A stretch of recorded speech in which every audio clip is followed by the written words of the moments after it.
Hi, my name is Ariana, and I've lived in a real bunker all my life.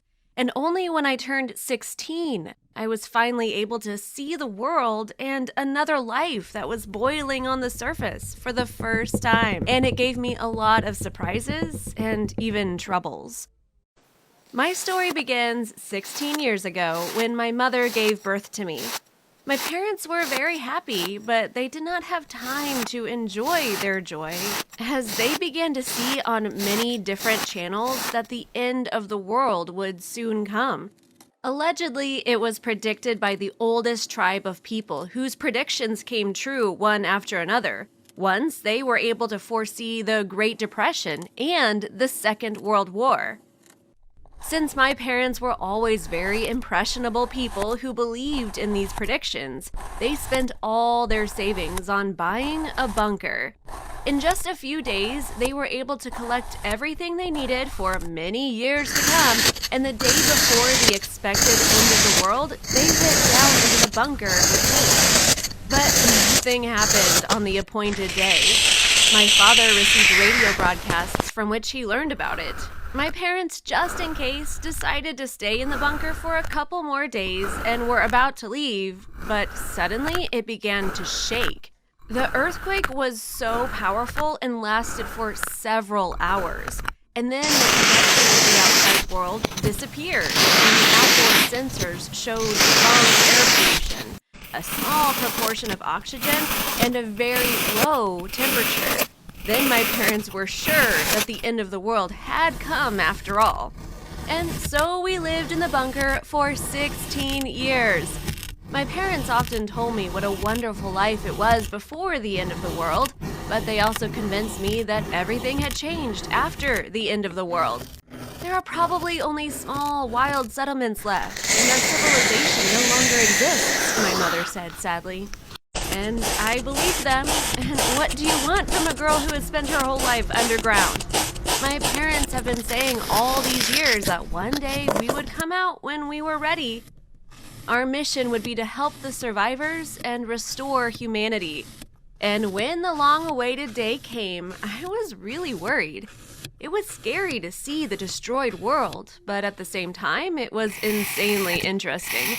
Having dressed in protective suits, we opened the bunker and went out.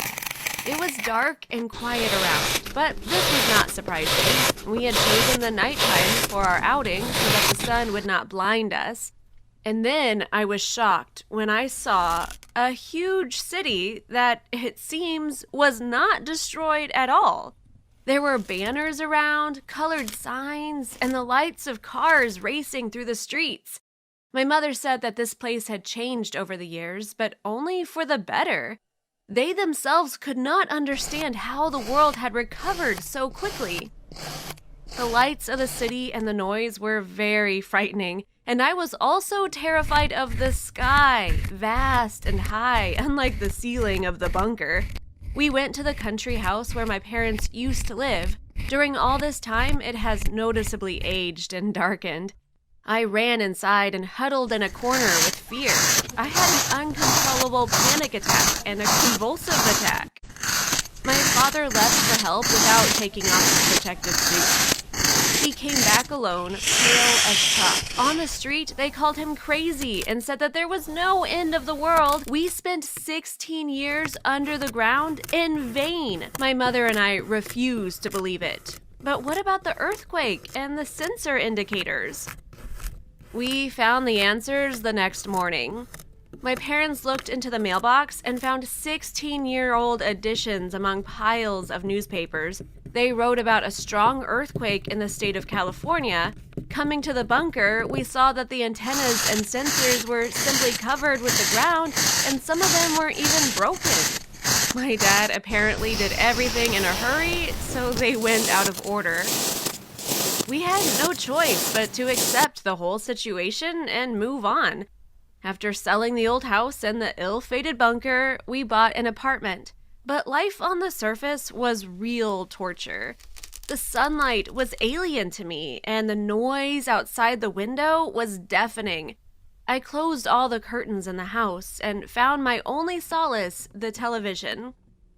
It was also difficult for my parents because they could not return to their previous jobs because of such a long break, so they had to get a low wage job. Because of this, we always did not have enough money, so my parents could not hire a psychologist for me to bring me to my senses faster. They could only hire a teacher for me. But he said that I needed to go to school so that firstly, I would still be in society, and secondly, I could master the school curriculum faster because my knowledge was at the level of the 5th grade. I didn't even think that was so stupid. I thought that my parents gave me enough knowledge, but apparently not.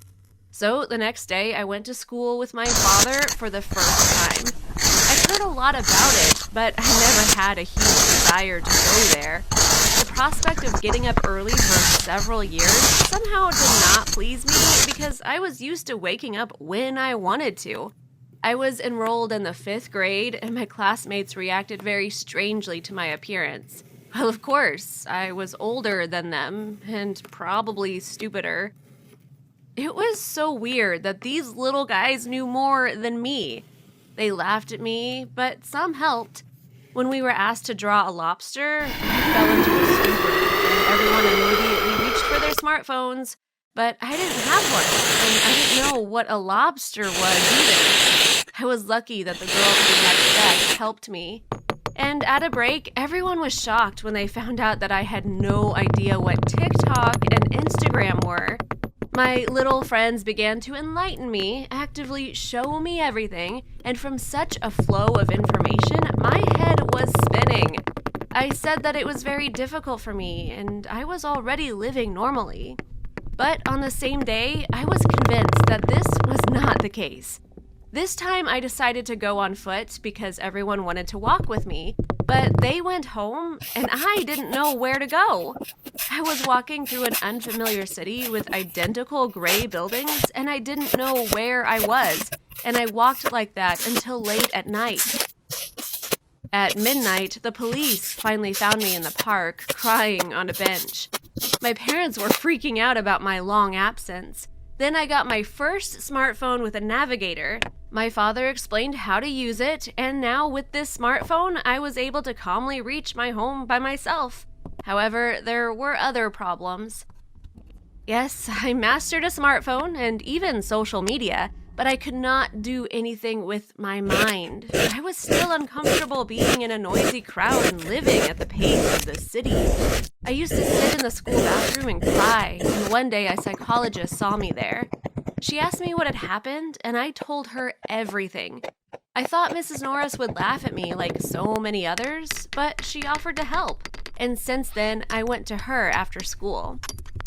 Consultations with the psychologist gradually helped me to get used to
society, and I even began to feel normal, which could not be said about my mother.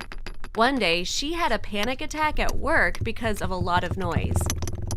She began to shake, and then a real tantrum broke out. My mother was somehow brought to her senses, but this was followed by dismissal. It turned out that this was not the first time, and it scared the customers. Therefore, there's even less money in our family. Dad had to get a second job, but it was very difficult for him. He didn't show that he was also having a hard time adjusting to the new crazy world. My father did not have time for many things. He was moody and constantly suppressed a sense of fear of the outside world. It couldn't go on like this anymore, so we made a difficult decision to sell the apartment, leave the city, and move to a small village. Life there was calmer and more measured, but terribly boring. My parents became farmers, and I went to a small school, but this time I was enrolled in the 6th grade. But this did not help me to get rid of sidelong glances and whispers. The children here were somehow distant and unfriendly, so I couldn't make friends with anyone here. And it was also very difficult for me to get used to it without the psychologist. I panicked. I started to shake when I was in the classroom with the children, and once I fell to the floor and I had an incomprehensible seizure. The teachers immediately called the doctors, and my classmates just watched and were afraid to do anything. The doctors came and brought me to my senses, and when they found out about my problem, they threw up their hands. There were no psychologists in this village, and I couldn't go to the city because I didn't have enough money. Neither the principal nor the teachers wanted to have a student with such a mentality in their school, so they expelled me to avoid problems. I thought that was it. I would never get an education because my parents could not hire me a tutor. However, one kind teacher still agreed to study with me for free because she was insanely sorry for me. I was grateful for that. And as soon as I thought that our life was beginning to improve, a tornado was seen in the fields near the village, which demolished everything in its path. I don't know how our house was able to resist, but it was a real miracle. But our entire vegetable garden, as well as the field where my parents worked, was badly damaged. The owner of this field suffered great losses, so he reduced the salaries of workers and also increased the amount of work. This led to the fact that we had to save on food and return to canned food, which made me sick in the bunker. Oh, how I hate it. But there was no other way out. I decided to help my parents earn money by working in the field in the evenings. But I was not good at working with my hands, so I was quickly fired. I didn't know what else to do because we were in an extremely desperate situation. More and more often, I thought that it would be better if we stayed in the bunker because everything was so familiar there and there were no big problems. I didn't like the outside world. I had dreamed of seeing it for so long, thinking it was a real paradise, but I was wrong. It was somehow difficult and unfriendly to me. I thought about it all day, and the teacher noticed that I was in a bad mood. She asked me what had happened, and I told her about my family's situation. She smiled and offered to work for her because her father was also a farmer and he needed help in caring for animals. I gradually learned everything and received good money. Gradually, our family not only got used to this world, but also managed to get out of debt. And after a few months, I was able to go back to school, which no longer scared me.